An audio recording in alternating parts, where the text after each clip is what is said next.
everyone, happy Sabbath. Selamat hari Sabat semua.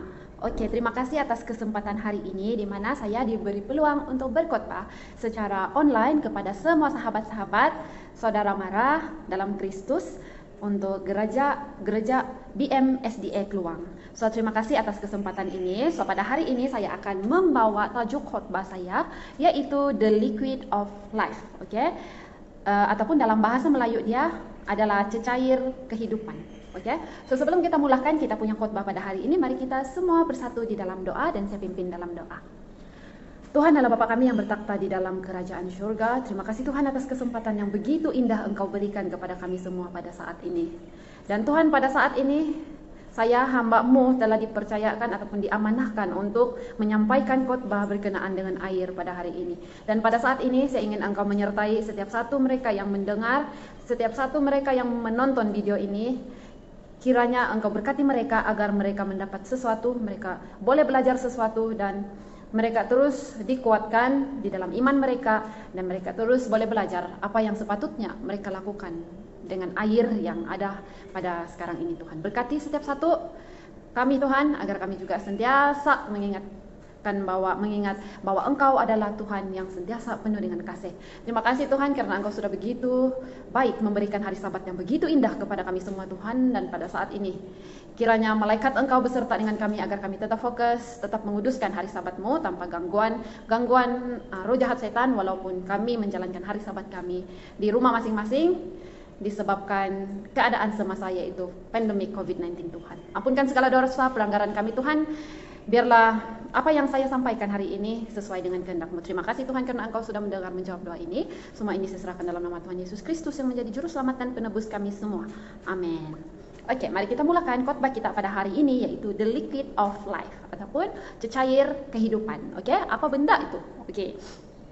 Salah satu puisi yang paling terkenal dalam bahasa Inggris ditulis pada tahun 1977 oleh Samuel Taylor Coleridge.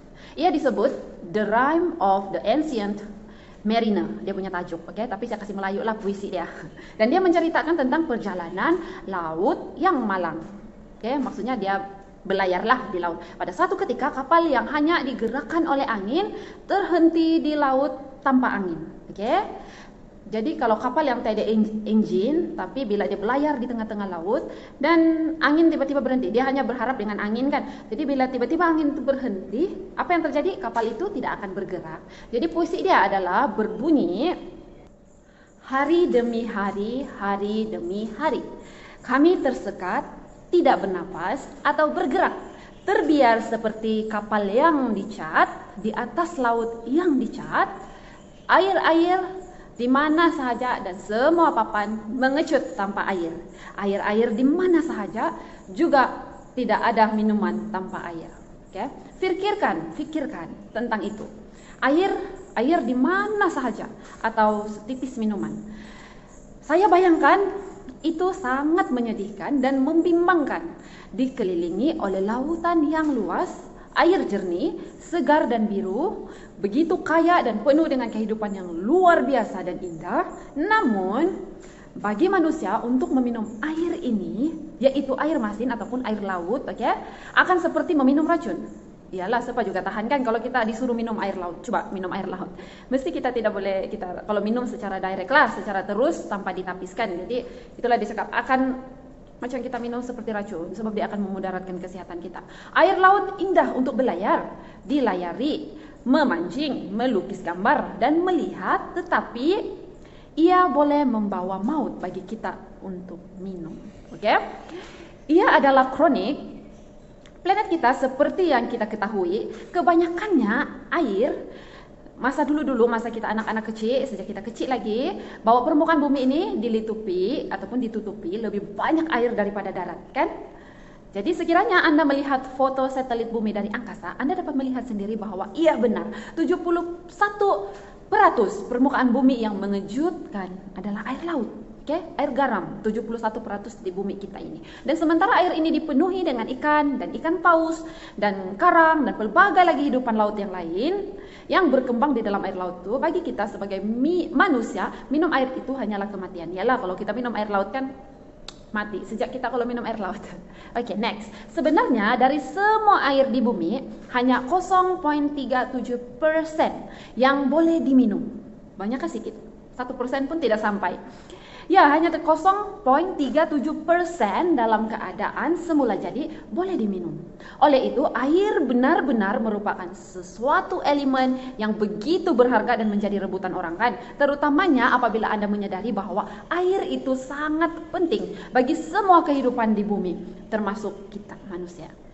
Planet kita tidak akan menjadi planet dan kehidupan seperti yang kita tahu tidak akan ada di sini tanpa air. Betul? Tumbuhan tidak akan ada, segala hidupan, binatang, ikan, apapun memang tidak akan hidup tanpa air. Air adalah sama asasnya dengan kewujudan kita.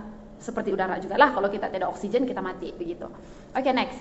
Oleh itu, tidak heranlah bahwa Alkitab banyak membicarakan tentang air dan bahwa ia juga berlaku dalam berbagai konteks. Gambaran pertama Alkitab tentang bagaimana bumi purba pada awal 6 hari penciptaan berbunyi seperti ini. Oke, ayat ini terdapat di dalam Kejadian 1 ayat 1 hingga 2. Oke, pada mulanya Tuhan menciptakan langit dan bumi. Bumi belum terbentuk dan kosong. Gelap gulita memenuhi samudera raya dan roh Allah melayang-layang di atas permukaan air. Sekarang kebanyakan orang akan bijak untuk tidak membuat spekulasi terlalu banyak mengenai apa yang ada di sini dan apa yang berlaku di sini di dalam bumi kita ini. Tetapi dengan selamat kita dapat mengatakan berdasarkan teks-teks ini bahwa dengan frasa seperti samudera raya dan permukaan air itu pastinya ada di sini di dunia ini pada awalnya. Dulu masa penciptaan maksudnya. Menjelang hari kedua penciptaan terdapat perpecahan. Air yang ada di bawah cakrawala itu dari air yang ada di situ. Kejadian 1 ayat 7. Dan pada hari ketiga, apa yang terjadi? Air yang di bawah langit berkumpul pada satu tempat sehingga kelihatan yang kering ataupun yang darat. Dalam Kejadian 1 ayat 9. Air berada di mana-mana sahaja. Oleh itu, air jelas merupakan bahagian awal tahap keberadaan planet kita. Dalam Kejadian 2, kita boleh tengok dalam Kejadian 2, kita juga membaca mengenai air sekarang dalam bentuk yang berbeza. Tetapi ada kabut naik ke atas dari bumi dan membasahi seluruh penduduk bumi itu. Ayat 6, penekanan diberikan. Kabut air dalam bentuk uap ataupun kabus lah ni kan, menyuburkan bumi. Okey, yang macam embun. Okey, kabut itu macam embun pagi. Kemudian dalam bab yang sama, beberapa ayat kemudian Alkitab memberitahu kita tentang sungai yang menyirami Eden dan kemudian dibahagikan kepada 4 sungai lain dan masing-masing diberikan namanya sendiri. Dan tentu saja ketika kejahatan manusia begitu besar sehingga Tuhan memutuskan untuk membinasakan mereka dan memulakan lagi, dia melakukan dengan apa? Dengan air kan. Dan air itu sangat hebatnya, bertambah-tambah meliputi bumi dan ditutupnya segala gunung tinggi di seluruh kolong langit. Kejadian 7 ayat 19. Oleh itu air yang sangat penting bagi kehidupan juga dapat menjadi bentuk kehancuran dan kematian. Oke, ini berkenaan dengan air bah yang berlaku pada zaman Noah, Nabi Noah dulu. Sekarang mari kita pergi kepada kisah bertahun-tahun di dalam Keluaran. Perjalanan orang Israel dari Mesir. Apakah momen yang berkenaan dengan air yang kita boleh lihat melalui cerita itu? Oke.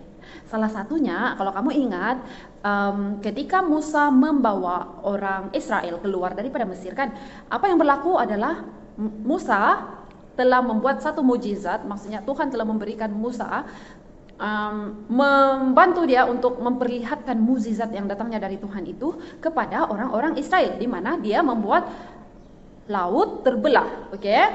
Di mana lalu dalam ayat Alkitab mengatakan dalam Keluaran 14 ayat 21 hingga 22 mengatakan, lalu Musa mengulurkan tangannya ke atas laut dan semalam-malaman itu Tuhan menguakkan air laut dengan perantaraan antara timur yang keras membuat laut itu menjadi tanah kering. Maka terbelahlah air itu, demikianlah orang Israel berjalan dari tengah-tengah laut di tempat kering, sedang di kiri dan di kanan mereka air itu sebagai tembok bagi mereka. Para cendekiawan telah lama menyatakan persamaan dengan kisah ini dengan peristiwa penciptaan yang asal. Perkataan dalam Ibrani untuk roh Tuhan yang melayang-layang di perairan dalam Kejadian 1 adalah perkataan yang sama untuk angin yang digunakan Tuhan untuk membelah perairan selama penciptaan dan kemudian di Laut Merah. Dan tentu sahaja dalam pembelahan perairan itu, tanah kering muncul dalam kedua peristiwa itu, dalam penciptaan dunia dan kemudian dalam keluaran Israel untuk pembebasan dari Mesir. Oleh itu kita melihat air yang dihubungkan dengan Tuhan sebagai pencipta. Dia menjadikan dunia kita wujud, dan juga kita melihat air di sini dalam keluaran dihubungkan dengan Tuhan sebagai penebus. Dia yang menebus bangsa Ibrani dari perbudakan Mesir. Simbol penebusan yang kita miliki dalam Yesus Kristus yang hidup dan mati untuk manusia adalah asas dan sumber penebusan kita sendiri.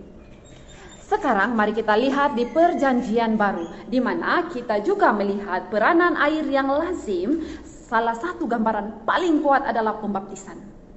Pembaptisan dengan diselamkan ke dalam adalah simbolik kematian bagi diri kita yang lama dan kehidupan baru dalam Kristus, seperti yang dikatakan Paulus dengan jelas. Atau tidak tahukah kamu bahwa kita semua telah dibaptiskan dalam nama Kristus, telah dibaptiskan dalam kematiannya. Dengan demikian kita telah dikuburkan bersama-sama dengan Dia oleh baptisan dalam kematian, supaya sama seperti Kristus telah dibangkitkan dari orang-orang yang mati oleh kemuliaan Bapa, demikian juga kita akan hidup dalam hidup yang baru.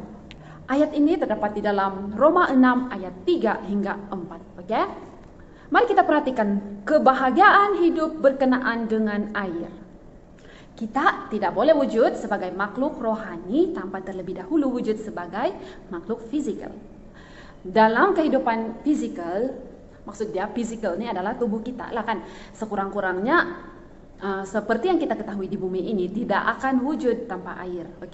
Tanpa air, jantung, hati, buah pinggang kita semuanya akan berhenti berfungsi dan kita akan mati. Kita mempunyai triliun sel di dalam badan tubuh kita sebagai manusia, dan setiap sel-sel yang kekal dalam tubuh badan kita memerlukan air untuk bertahan hidup. Kamu tahu kan, selepas udara, air adalah elemen yang terpenting yang diperlukan untuk bertahan hidup. Berat badan bayi yang baru lahir kira-kira 75% air, dan orang dewasa sekitar 70%. Seorang lelaki seberat 198 pound mempunyai sekitar 138 pound air di badannya. Kalau 1 pound sama dengan 0,45 kilogram.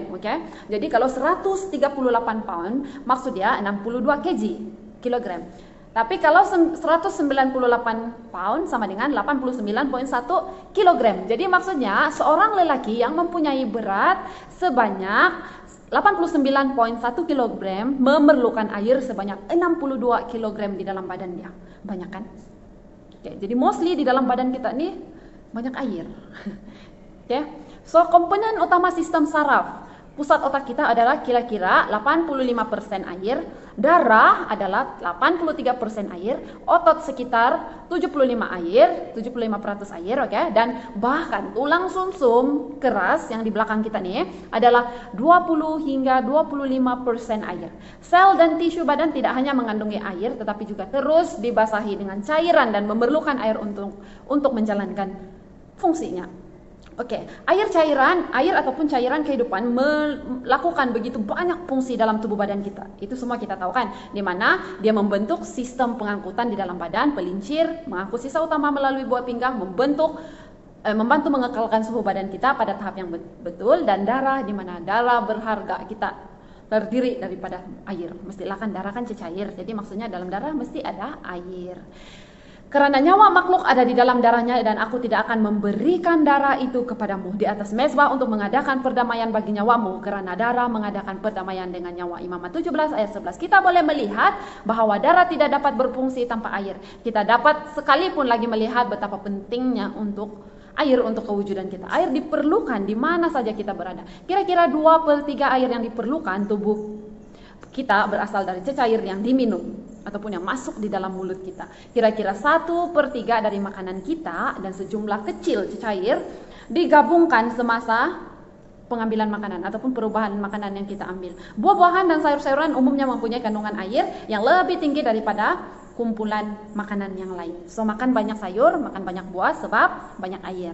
So, sebaik-baiknya badan mengekalkan keseimbangan antara jumlah air yang hilang setiap hari dan jumlah yang diambil untuk menggantikan apa yang hilang. Manusia rata-rata mengeluarkan sejumlah 2.300 ml air setiap hari semasa aktiviti rendah pada suhu normal, dan 6.600 ml air untuk setiap exercise yang berpanjangan ataupun kerja-kerja yang berat kita buat. Jadi banyakkan kita keluarkan air dari peluh kita begitu. So, maksudnya hanya dengan gaya hidup kita, apalagi bekerja dan melakukan apa sahaja aktiviti, kita memerlukan air. Tetapi semakin kita aktif, semakin banyak kita menggunakan air, dan air itu perlu diganti. Sebab itulah kita perlu memastikan bahwa kita minum air secukupnya. Tapi kamu kena minum air yang bukan air yang manis, Air yang kita perlukan bukan kopi, bukan teh, bukan Mountain Dew, bukan 100 Plus, bukan minuman yang memabukkan, tetapi air bersih ataupun air putih, So, apa yang berlaku jika kita tidak meminum air secukupnya? Tubuh kita akan dikera, mereka berusaha untuk mengelakkan dehidrasi ataupun kekurangan air dengan mengurangkan pengeluaran peluh dan air kencing. Sekiranya usaha badan ini gagal mengelakkan hal sedemikian dan pengambilan cair di dalam badan kita tidak cukup, kita akan mengalami dehidrasi yang boleh menyebabkan keadaan fisikal kita sangat bahaya, So, darah menjadi pekat dan aliran darah menjadi terganggu, meningkatkan risiko pembekuan intravaskular. Ini boleh berlaku sebagai stroke atau serangan jantung. Kekeringan boleh menyebabkan seseorang mengalami pening atau sakit kepala. Jadi perlunya mengambil pengambilan air yang secukupnya. Dalam garis panduan diet 2005, untuk orang Amerika, orang mengesyorkan agar tetap terhidrasi semasa melakukan aktiviti fisikal yang berpanjangan atau dalam cuaca panas. Kita harus meminum air semasa melakukan aktiviti tersebut, serta beberapa gelas air atau secara lain setelah aktiviti fisikal selesai. Mulailah minum air pada waktu pagi karena badan agak kering dari keringat semasa tidur ataupun peluh. Kalau kita kepanasan kan, jadi air kita berkurang daripada peluh kita masa tidur. Kemudian bangun pagi terus minum air. Berapa banyak air yang harus kita minum setiap hari? Sebenarnya kita tidak mempunyai jawaban yang jelas, sebab dia bergantung kepada kepelbagaian, di mana kamu kerja berat kah, kerja ringan kah, kamu berapa jam kamu melakukan kerja-kerja yang berat, kerja-kerja yang ringan. Jadi it's defense. Kalau yang orang buruh kasar melakukan benda-benda berat, mengangkat benda-benda berat di luar, dibandingkan dengan mereka yang hanya duduk di rumah tengok TV, kuantiti air mereka yang mereka perlu minum tidak sama, walaupun umur mereka adalah sama.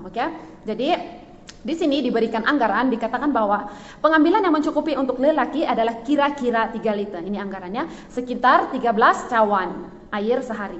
Tetapi untuk wanita adalah 2,2 liter, kira-kira 9 cawan dalam sehari. Apa saja jumlah yang Anda minum, pastikan Anda minum air yang bersih dan air yang tidak tercemar dan berbahaya. So, menurut UNICEF, di seluruh dunia setiap hari 1.400 kanak-kanak mati akibat penyakit yang berkaitan langsung dengan penggunaan air yang tidak selamat atau kekurangan kemudahan sanitasi asas.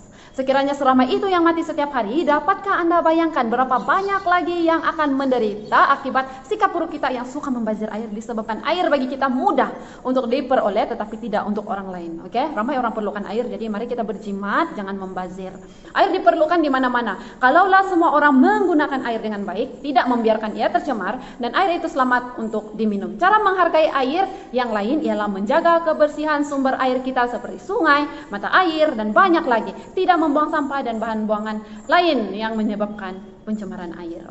Saya percaya kita boleh memahaminya karena kita tahu betapa pentingnya air untuk diri kita, termasuk untuk kebersihan fisikal kita, untuk kita mandi. Lagi-lagi pada masa sekarang ini adalah musim pandemik. Ada virus corona, di mana kita perlu mencuci tangan kita sekerap mungkin untuk mengurangkan penularan penyakit berjangkit daripada manusia ke manusia yang lain. So, ada lagi satu saya mau share dengan kamu orang, yaitu hidroterapi. Hidroterapi merupakan penggunaan air sebagai aplikasi terapi di rumah, di mana dia sangat berkesan untuk merawat sakit otot, sakit, demam, dan lebam yang tidak terluka. Jadi terdapat banyak kaidah hidroterapi seperti merendamkan kaki di dalam air, tuamkan air panas pada tempat yang sakit, luka, dan menuamkan ais, sama ada air panas atau ais. Oke, di sini ada satu cerita mengisahkan seorang lelaki yang mengalami kecederaan ketika dia bermain badminton. Jadi dia tidak mendengarkan nasihat kawan-kawan dia untuk meletakkan ais pada tangan dia.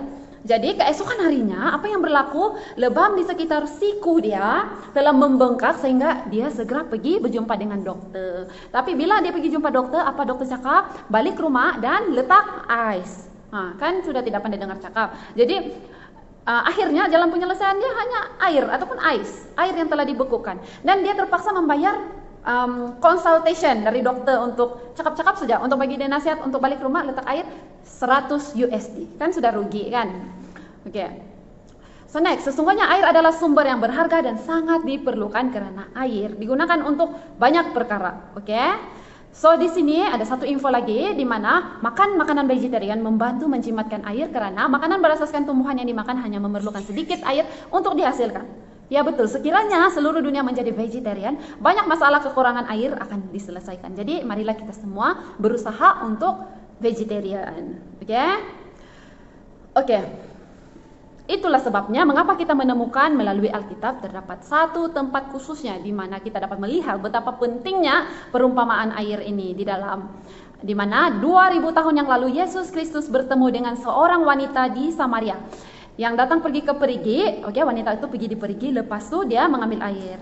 Dia memintanya minum, dan dalam percakapan berikutnya dia mengatakan bahwa dia dapat memberi.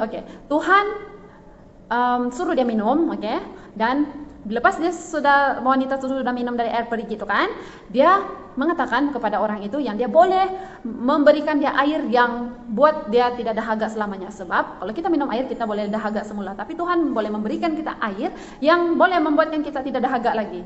Jawab Yesus kepadanya, barang siapa minum air ini, ia akan haus lagi, tetapi barang siapa minum air yang akan kuberikan kepadanya, ia tidak akan haus untuk selama-lamanya. Sebaliknya, air yang akan kuberikan kepadanya akan menjadi mata air di dalam dirinya yang terus-menerus memancar sampai kepada kehidupan yang kekal. Dalam Yohanes 4 ayat 13 hingga 14. So, sekarang ada banyak yang boleh diambil dari sini. Seperti yang baru kita lihat, air sangat penting untuk kehidupan manusia di bumi, dan tentu saja hidup Anda anugerah yang luar biasa dari Tuhan. Ia sangat berharga dan kita semua menginginkannya. Tetapi kita semua harus tahu bahwa Anda boleh minum setiap hari dengan jumlah air segar dan bersih yang betul. Anda boleh mengikuti cadangan daripada pihak kesehatan. Anda boleh mendapatkan sumber air yang lebih dari cukup, termasuk untuk masak-masakan, minuman yang cukup. Namun walau sedemikian, jika Yesus tidak kembali ke dunia, ia akan mati juga. Kita akan mati juga akhirnya. Jadi maksud dia di sini, walaupun kita ada air, kita rasa air itu sangat penting, tetapi Yesus adalah ataupun Tuhan adalah satu-satunya yang boleh menyelamatkan kita dan memberikan kita kehidupan yang kekal. Ada lagi satu cerita di sini di mana ada seorang pelari, dia tengah berlari bersukan. Jadi kalau kita berlari ataupun bersukan, tujuan dia adalah untuk sehat kan. Jadi pada satu ketika dia sedang berlari, ada seorang driver kereta ini, dia jalan melalui si pelari itu dan dia berkata, "Hey," dia bilang, dia teriak, "kamu mati juga tuh, walaupun kamu berjogging atau exercise, cukup exercise, kamu tetap mati." Dia cakap macam tu. Kalau kita dengar, dia agak kasar sedikit kan, dia agak kasar, tetapi hakikatnya memang betul. Walaupun kita sehat, walaupun kita mendapat air secukupnya, senaman secukupnya, makanan-makanan yang berkhasiat, tetapi kita tetap mati disebabkan kita tidak boleh lari dari dosa, sebab upah dosa adalah maut. Jadi kita boleh melihat sejak awal bagaimana air lazimnya berada pada tahap awal penciptaan. Nah, jika kita membaca dan meneliti Alkitab bab yang terakhir, yaitu kitab Wahyu, kita melihat akan adanya penebusan di surga baru dan bumi baru yang telah lama dijanjikan kepada kita. Apa yang kita akan peroleh? Roh dan pengantin perempuan itu berkata, "Marilah, dan barang siapa yang mendengarkannya, hendaklah ia berkata, marilah, dan barang siapa yang haus, hendaklah ia datang, dan barang siapa yang mahu, ia mengambil air kehidupan dengan cuma-cuma." Wahyu 22 ayat 17. So, air kehidupan, air sangat penting di mana-mana, dan sekarang berkat rahmat Tuhan sangat banyak untuk kita minum dan untuk mendapatkan kehidupan yang kekal. Terima kasih. Sampai di sini saja kita punya khotbah pada hari ini, dan saya harap kamu boleh mendapat sesuatu dari pelajaran kita hari ini, yaitu air kehidupan, cecair kehidupan. Dan sampai di sini saja, Tuhan memberkati kita semua. Terima kasih. Oke, mari kita akhiri khotbah ini dengan doa. Mari kita bersatu dalam doa. Tuhan Allah Bapa kami yang bertakhta di dalam kerajaan surga, terima kasih Tuhan atas kasih Engkau, berkat hari Sabat-Mu Tuhan. Sehingga pada saat ini kami sudah mempelajari tentang cecair kehidupan, yaitu air yang begitu penting dalam tubuh badan kami. Dan kami juga sudah mempelajari bahwa walaupun air itu sangat penting untuk kami terus hidup di dalam dunia ini, namun dia tidak menjamin kekekalan kami, hidup yang kekal yang Engkau janjikan Tuhan. Terima kasih Tuhan, biarlah kami terus datang kepadamu, meminta air ataupun datang untuk meminum air yang Engkau sediakan agar kami mendapat kehidupan yang kekal bersamamu di surga suatu hari nanti. Terima kasih Tuhan atas berkat-Mu, terima kasih Tuhan atas penyertaan-Mu dan pelajaran yang begitu indah. Biarlah Engkau memberkati kami sepanjang hari ini agar kami dapat menguduskan hari Sabat-Mu. Terima kasih Tuhan karena Engkau sudah mendengar dan menjawab doa ini. Saya mohon Engkau juga turut memberkati semua orang yang mendengar tentang firman-Mu pada hari ini agar mereka sentiasa merasakan kasih Engkau dan seterusnya menjadi terang untuk menyebarkan Injil Engkau ke seluruh dunia. Terima kasih karena Engkau sudah mendengar menjawab doa ini Tuhan. Semua ini saya serahkan dalam nama Tuhan Yesus Kristus yang menjadi juru selamat dan penebus kami. Amin. So thank you guys. God bless. Tuhan memberkati. Bye.